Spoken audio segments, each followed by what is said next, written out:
الحمدللہ آج آقائے دو جہاں صلی اللہ تعالی علیہ وآلہ وسلم کے اعضاء مبارکہ میں سے پائے اقدس کا ذکر کریں گے انشاءاللہ تعالی۔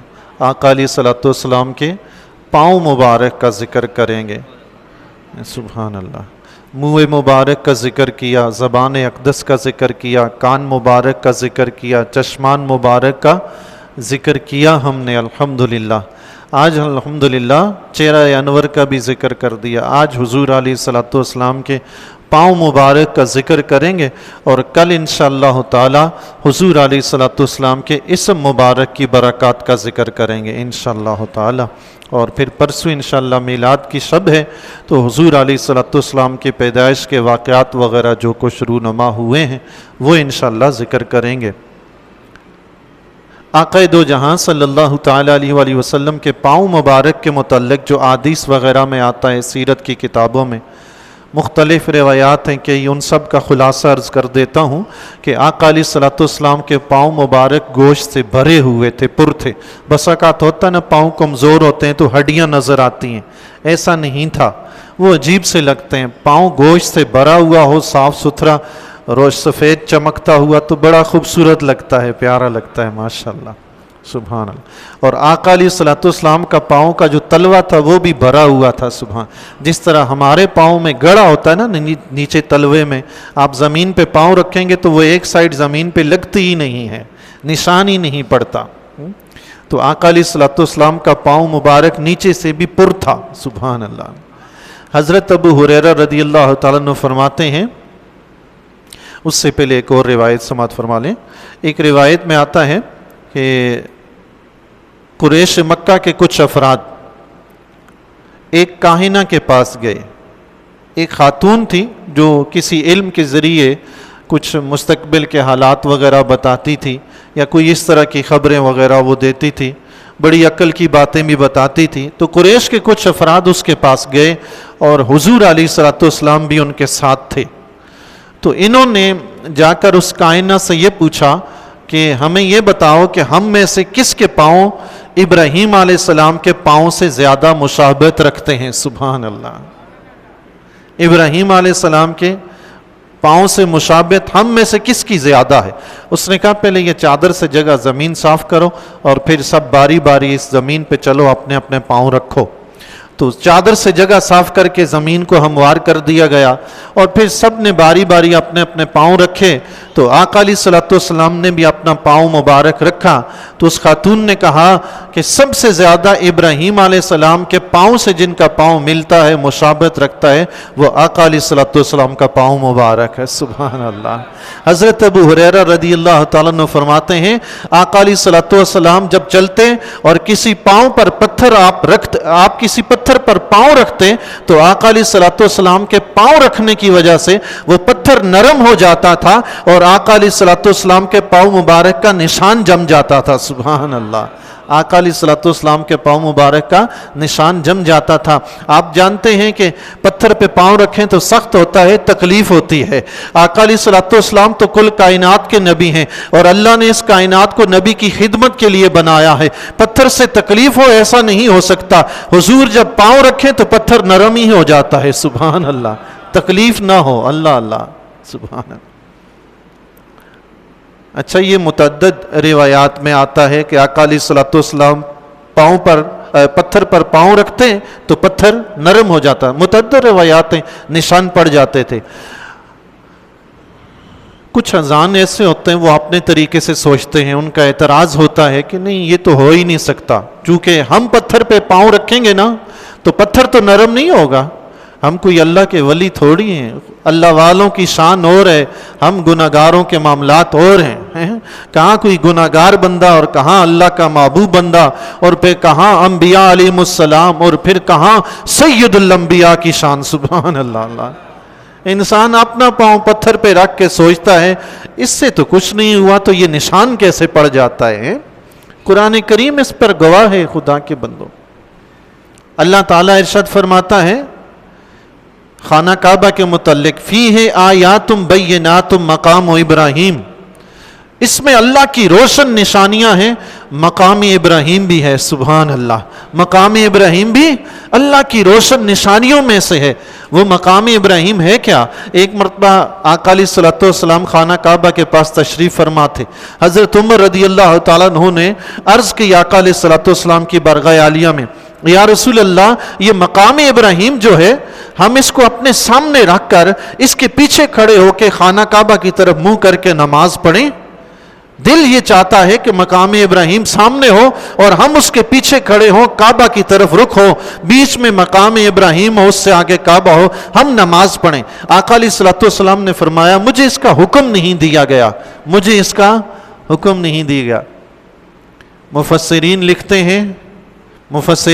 لکھتے ہیں اسی وقت اللہ تبارک و تعالیٰ نے آیہ مبارکہ نازل فرمائی وَاتَّخِذُوا مِن مَّقَامِ إِبْرَاهِيمَ مُصَلَّى.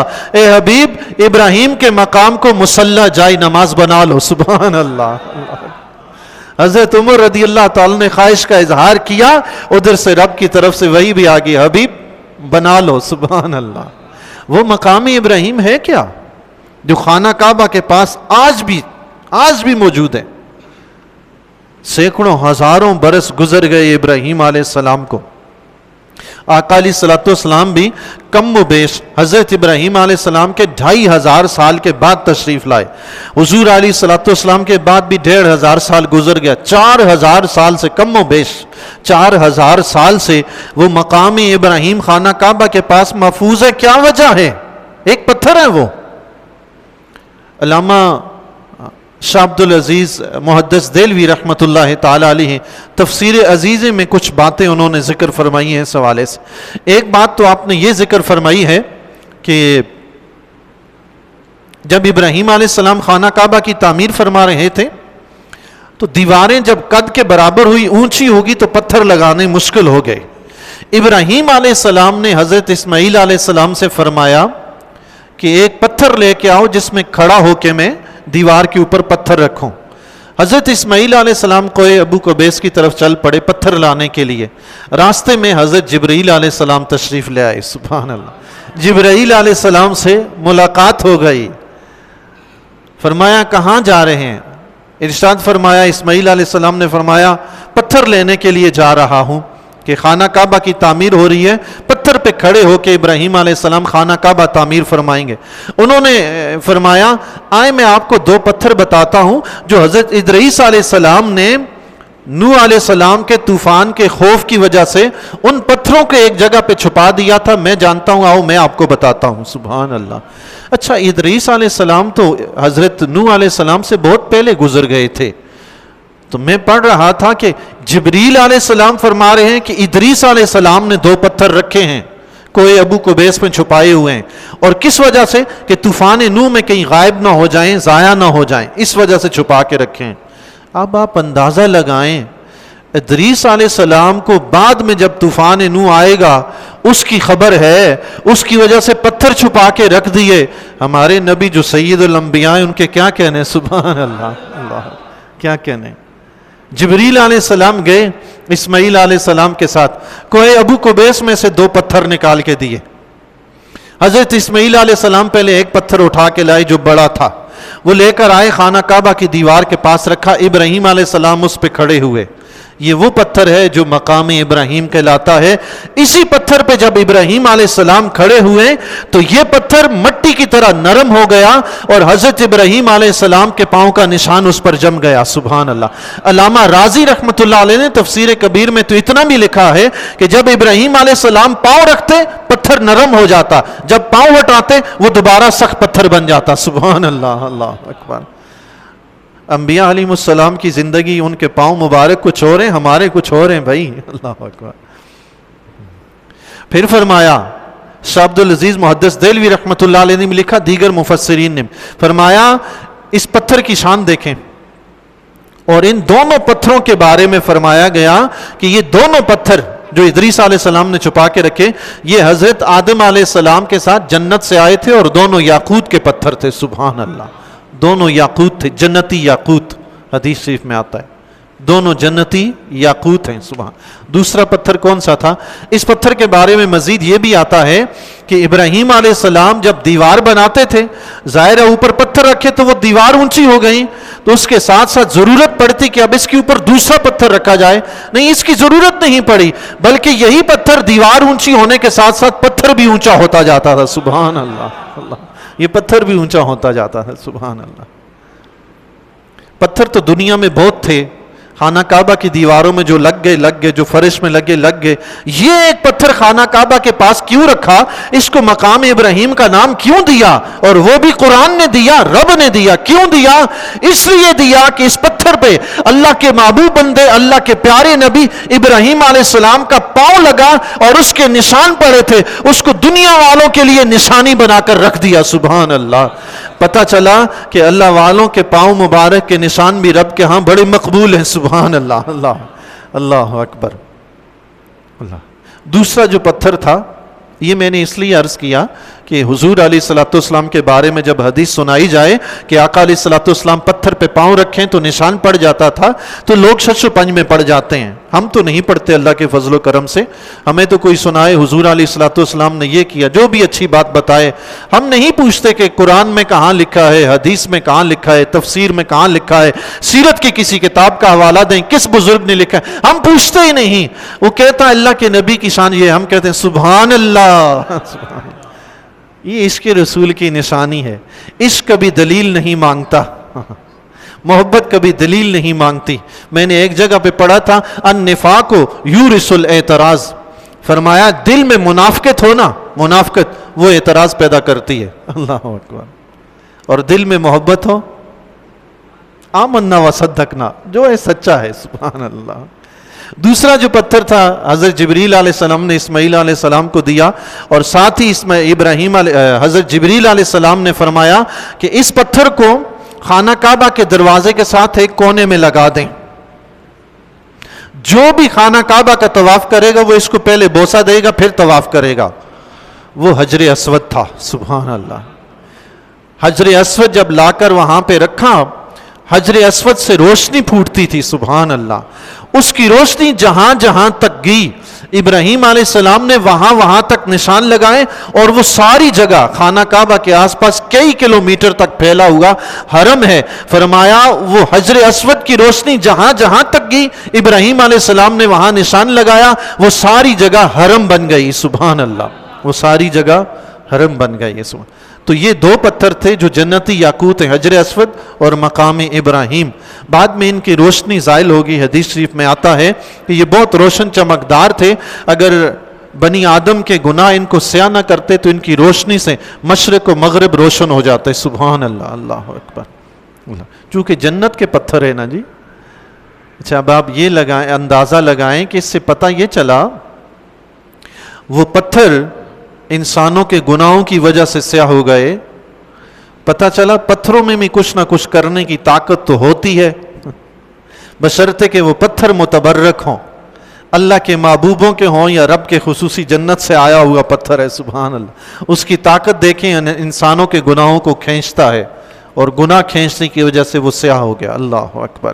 تو بہرحال یہاں یہ ایک مثال ذکر کی کہ پتھر پہ نشان پڑ جانا، یہ خود قرآن کریم میں ابراہیم علیہ السلام کا ذکر ہے. ایک مرتبہ آقا علیہ الصلوۃ والسلام، آپ نے سنا ہے نا کہ ابراہیم علیہ السلام کے شہزادے اسماعیل علیہ السلام بچپن میں پانی کی پیاس کی وجہ سے تڑپ رہے تھے، پانی نہیں ملا، پاؤں سے ایڑیاں رگڑ رہے تھے، جہاں ایڑیاں رگڑ رہے تھے رب نے وہیں سے چشمہ بہا دیا. آج بھی دنیا اس چشمے سے پی رہی ہے. سبحان اللہ. اللہ. آقا علیہ الصلوۃ والسلام کے بارے میں آتا ہے، ابن عساکر نے، علامہ زرکانی نے، علامہ قاضی عیاض رحمۃ اللہ علیہ نے شفا شریف میں، علامہ زرکاری نے شرح الزرکانی میں، علامہ ابن عساکر نے اپنی تاریخ میں ذکر فرمایا ہے، ایک مرتبہ آقا علیہ الصلوۃ والسلام اپنے چچا جان حضرت ابو طالب کے ساتھ ذی المجاز کی منڈی میں تشریف لے گئے. یہ میدان عرفات سے تقریباً عرفہ سے 3 میل کے فاصلے پہ قریب ایک منڈی لگتی تھی اس زمانے میں، پرانے زمانے میں مکہ کے پاس بہت بڑا بازار لگتا تھا. آقا علیہ الصلوۃ والسلام وہاں تشریف لے گئے، ساتھ حضرت ابو طالب بھی تھے. حضرت ابو طالب نے حضور علیہ الصلوۃ والسلام سے فرمایا مجھے پیاس لگی ہے، پانی نہیں ہے، پیاس کی شکایت کی. آقا علیہ الصلوۃ والسلام نے وہیں زمین پر پاؤں مارا، وہاں سے چشمہ پھوٹ پڑا. سبحان اللہ. زمین پہ پاؤں مارا، چشمہ 3 کتابوں کے میں نے حوالے ذکر کیے ہیں، سیرت کی دیگر کتابوں میں بھی ہوگی، چونکہ میری نظر یہاں تک پہنچی اتنا ہی عرض کیا ہے. ابن عساکر، علامہ زرقانی، علامہ قاضی عیاض تینوں نے نقل فرمایا ہے حضور علیہ الصلوۃ والسلام نے اسی زمین پر پاؤں مارا اور چشمہ پھوٹ پڑا. فرمایا چچا جان پی لیجئے. سبحان اللہ. اللہ اکبر. آقا علیہ الصلوۃ والسلام کے ہوتے ہوئے کوئی پریشانی ہوتی نہیں ہے. کل بھی آپ نے حدیث سنی نا، حضرت قتادہ رضی اللہ تعالیٰ سے کسی نے کہا آنکھ کاٹ کے نکال دیں. فرمایا کیوں کاٹوں جب حضور موجود ہیں؟ اور حضور کی بارگاہ میں پہنچ کے عرض کی حضور آنکھ لگا دیجیے. آنکھ لگ گئی. سبحان اللہ. حضور کے ہوتے ہوئے پریشانیاں کیسی. غزوہ احد میں جب یہ افواہ پھیلی تھی کہ نعوذ باللہ آقا علیہ الصلوۃ والسلام شہید ہو گئے، تو ایک خاتون مدینہ سے دوڑتی ہوئی آئی. تو کسی نے کہا کہ آپ کا شوہر شہید ہو گیا. کہنے لگی پرواہ نہیں، بتاؤ آقا کہاں ہیں؟ اور آگے چلی تو راستے میں کوئی ملا، بھائی آپ کا شہید ہو. فرمایا پرواہ نہیں، یہ بتاؤ آقا کہاں ہیں؟ آگے چلی تو کسی نے کہا آپ کا بیٹا شہید ہو. فرمایا پرواہ نہیں، یہ بتاؤ آقا کہاں ہیں؟ پتہ چلا کہ آقا موجود ہیں. تو پھر کہنے لگی جب آقا موجود ہیں تو دنیا کی جتنی مصیبتیں آ جائیں کچھ غم نہیں ہے. سبحان اللہ. آقا کے ہوتے ہوئے کس مصیبت کی فکر، کس پریشانی کی فکر ہے. اللہ اکبر. حضرت ابو طالب نے پانی مانگا تو آقا علیہ الصلوۃ والسلام نے زمین پہ پاؤں مار کر چشمہ جاری کر دیا. حضرت ابو طالب نے پانی پی لیا، سیر ہو گئے، تو آقا علیہ الصلوۃ والسلام نے دوبارہ وہاں پاؤں رکھ کے دبایا، وہ چشمہ بند ہو گیا. اللہ اکبر. جاری بھی کیا، بند بھی کر دیا. میرا ذہن اس طرف گیا، چونکہ حضرت اسماعیل علیہ السلام کے پاؤں مبارک سے ایک چشمہ جاری ہے. آقا علیہ الصلوۃ والسلام نے چاہا ہوگا کہ ایک نبی کا جاری ہے تو میں اس کو بند ہی کر دوں، بس کافی ہے. سبحان اللہ اکبر. آقا علیہ الصلوۃ والسلام انبیاء علیہ السلام کا بڑا خیال فرماتے تھے، بڑی عزت فرماتے تھے. ایک مرتبہ آقا علیہ الصلوۃ والسلام نے رات کو جن پکڑنا چاہا لیکن پھر چھوڑ دیا. صبح صحابہ کرام رضی اللہ تعالیٰ سے فرمایا کہ رات میں اس طرح جن کو پکڑنا چاہ رہا تھا، لیکن پھر مجھے اپنے بھائی سلیمان کی بات یاد آئی کہ میری جیسی بادشاہت کسی کو نہ ملے، اس لیے میں نے اس کو چھوڑ دیا. سبحان اللہ. آقا علیہ الصلوۃ والسلام تو یوں انبیاء علیہ السلام کی عزت فرماتے. سبحان اللہ. اللہ اکبر. تو وہ پانی کا چشمہ جاری بھی فرمایا اور پھر اپنے پاؤں مبارک سے بند بھی فرمایا. ایک مرتبہ آقا علیہ الصلوۃ والسلام کوہ احد پہ تشریف فرما تھے. احد پہاڑ کے بارے میں آقا علیہ الصلوۃ والسلام نے خود فرمایا ہے یہ پہاڑ ہم سے محبت کرتا ہے، ہم اس سے محبت کرتے ہیں. سبحان اللہ. اللہ. خدا کرے کہ اس پتھر جیسی محبت ہمارے دلوں میں بھی اپنے نبی کی آ جائے. سبحان اللہ. آقا علیہ الصلوۃ والسلام ایک پتھر بھی اپنے نبی سے محبت کرتا ہے. سبحان اللہ. آقا علیہ الصلوۃ والسلام اس پتھر پہ تشریف لے گئے کوہ احد پر، احد پہاڑ پر. آقا علیہ الصلوۃ والسلام کے ساتھ حضرت صدیق اکبر رضی اللہ تعالیٰ عنہ، حضرت عمر فاروق رضی اللہ تعالیٰ عنہ، حضرت عثمان غنی رضی اللہ تعالیٰ عنہ، تینوں حضرات ہیں. چوتھے آقا علیہ الصلوۃ والسلام میں جب احد پر تشریف لے گئے تو وہ تھر تھر آیا، کپ کپ آیا جیسے اس پہ زلزلہ آئے. اللہ جانے شاید وہ آقا علیہ الصلوۃ والسلام کے جسم اقدس کے پاؤں مبارک کے بوسے لے کر اس کو وجد آ گیا ہو. سبحان اللہ. اللہ. جب وہ تھر تھر آیا تو آقا علیہ الصلوۃ والسلام نے اپنا پاؤں مبارک کوہ احد پہ مارا. فرمایا ٹھہر جا، تجھ پر ایک صدیق، ایک نبی، ایک صدیق، 2 شہید کھڑے ہیں. تو آقا علیہ الصلوۃ والسلام نے جب پاؤں مارا وہ پہاڑ ٹھہر گیا. سبحان اللہ. آقا کے پاؤں کی ٹھوکر سے وہ ٹھہر گیا، رک گیا. یہاں ایک بات یہ بھی آپ سماعت فرمائیں کہ آقا علیہ الصلوۃ والسلام نے یہ فرمایا تجھ پر ایک نبی، ایک صدیق، 2 شہید کھڑے ہیں. سبحان اللہ. بخاری کی روایت ہے، نیچے کی ہے بھی نہیں. سبحان اللہ. دیگر محدثین نے بھی ذکر فرمایا، سیرت نگاروں نے بھی. آقا علیہ الصلوۃ والسلام نے کیا فرمایا؟ تجھ پر ایک صدیق، 2 شہید کھڑے ہیں، ایک نبی ہیں. نبی علیہ الصلوۃ والسلام تو خود اللہ کے نبی تھے. باقی جو 3 تھے ان کے بارے میں آقا علیہ الصلوۃ والسلام نے فرمایا 2 شہید ہیں، ایک صدیق ہے. حضور علیہ الصلوۃ والسلام کے تقریباً 2 سال کے بعد، 2.25 سال کے بعد حضرت صدیق اکبر رضی اللہ تعالیٰ عنہ کا وصال ہوا، مگر شہید نہیں ہوئے. لگ بھگ 13 سال کے بعد حضرت عمر بن خطاب رضی اللہ تعالیٰ عنہ کا وصال ہوا، شہید ہوئے. حضرت عثمان غنی رضی اللہ تعالیٰ عنہ کا وصال ہوا 20-25 سال کے بعد، شہید ہوئے. آقا علیہ الصلوۃ والسلام نے 20-25 سال پہلے خبر دے دی تھی، اے احد تجھ پر 2 شہید ہیں، ایک صدیق ایک نبی۔ آقا علیہ الصلوۃ والسلام جو کئی سال پہلے خبر دے دیں، تم کل بھی کہ تم یہ کہو کہ نبی کو کل کی خبر نہیں، وہ تو 25 سال پہلے کی خبر دے رہے ہیں۔ سبحان اللہ۔ بخاری کی روایت ہے، شاید ان لوگوں نے پڑھی نہیں ہے یہ بخاری کی روایت، جو یہ کہہ بیٹھے نا کہ آقا کو کل کی خبر نہیں ہے، آقا کو یہ پتہ نہیں کہ دیوار کے پیچھے کیا ہے۔ اصل چیز یہ ہے کہ قرآن بندہ پڑھ لیتا ہے، حدیث بندہ پڑھ لیتا ہے، لیکن جب تک اس میں آقا کی شان پڑھنے اور سمجھنے کی کوشش نہ کرے نا، اس پڑھنے کا فائدہ نہیں ہے۔ قرآن تو پڑھنے والے، آپ یقین جانیں کئی غیر مسلم ہیں جو قرآن پڑھتے ہیں، کئی ایسے ہیں غیر مسلم جو قرآن پڑھتے ہیں، ہدایت نہیں پاتے کیونکہ وہ ہدایت حاصل کرنا ہی نہیں چاہتے۔ جو حدیثیں ہمارے علماء اہل سنت پڑھتے ہیں وہی حدیثیں دیگر لوگ بھی پڑھتے ہیں، ہمارے علماء اہل سنت وہی حدیثیں پڑھ کے آقا علیہ الصلوۃ والسلام کی شان بیان کرتے ہیں، جبکہ دیگر گروہ وہی حدیثیں پڑھ کے نقص نکالتے ہیں کہ نہیں یہ دیکھو حدیث میں یہ ہے، یہ اللہ کے نبی میں نہیں ہے، وہ نہیں ہے، وہ نہیں ہے۔ حدیثیں وہ بھی پڑھتے ہیں، ہمارے علماء بھی پڑھتے، فرق دیکھ لیں، ایک شان بیان کر رہا ہے، دوسرا شان میں نقص تلاش کر رہا ہے۔ اللہ، فرق صاف ظاہر ہے بھائی۔ اللہ، کوہ صبیر پہ حضرت عثمان غنی رضی اللہ تعالیٰ عنہ فرماتے ہیں، ایک مرتبہ آقا علیہ الصلوۃ والسلام میں صدیق اکبر رضی اللہ تعالیٰ عنہ، حضرت عمر فاروق رضی اللہ تعالیٰ عنہ کوہ صبیر پہ کھڑے تھے، اس پہ زلزلہ آ گیا۔ آقا علیہ الصلوۃ والسلام نے اپنے پاؤں کی ٹھوکر مار کے فرمایا، اے پہاڑ ٹھہر جا، وہ اسی وقت ٹھہر گیا۔ سبحان اللہ، اللہ اکبر۔ غزوہ ذات الرقاع،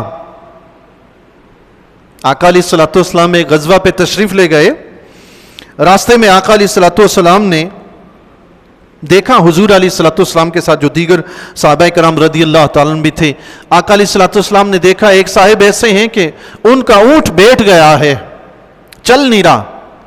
آقا علیہ الصلوۃ والسلام پاس گئے، پوچھا کیا ماجرا ہے؟ انہوں نے عرض کی، یا رسول اللہ اونٹ کمزور ہے، تھک گیا ہے، یہ چل نہیں سکتا۔ آقا علیہ الصلوۃ والسلام آگے بڑھے، اپنے پاؤں مبارک سے ٹھوکر ماری۔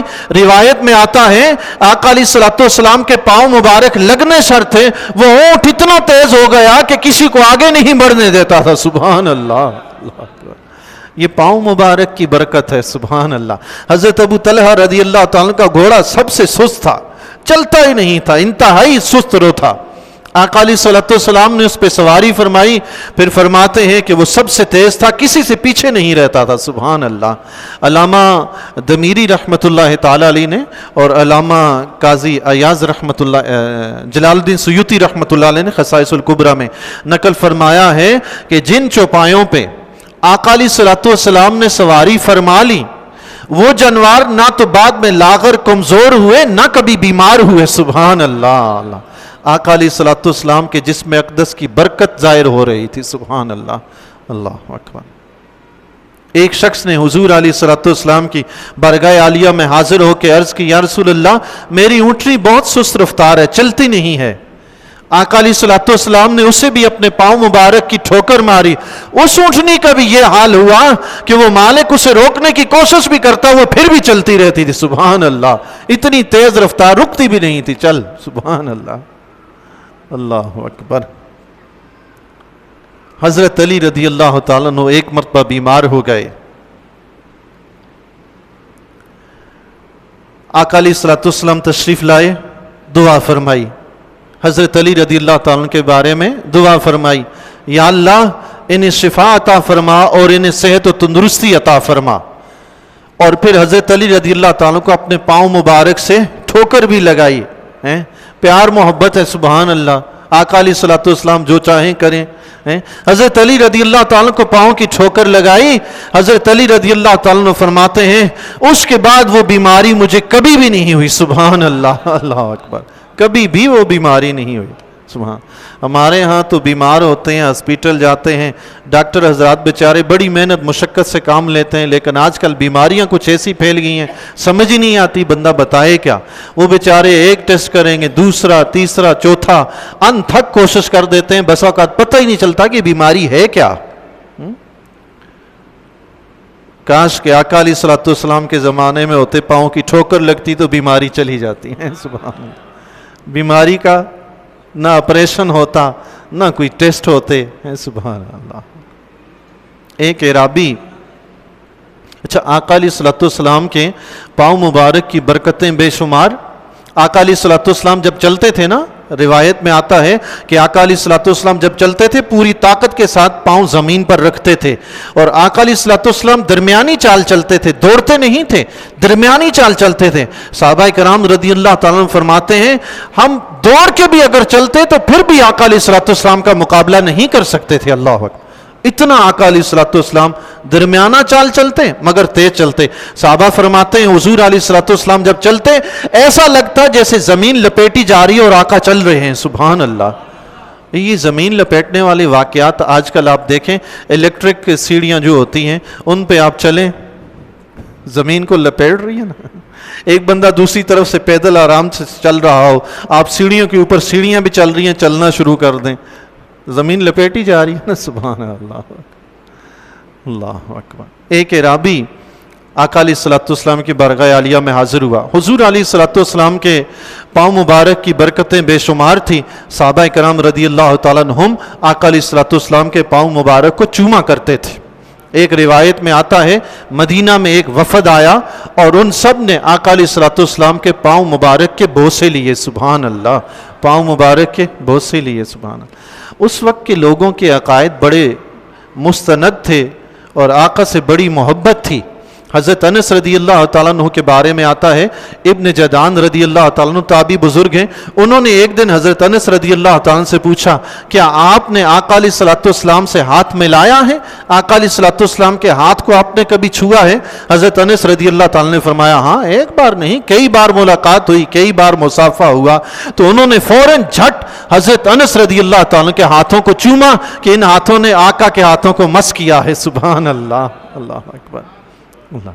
تابعی بزرگ ہیں حضرت ابن جدعان رضی اللہ تعالیٰ عنہ. ایک اعرابی کے بارے میں آتا ہے آقا علیہ الصلوۃ والسلام کی بارگاہ عالیہ میں حاضر ہوا.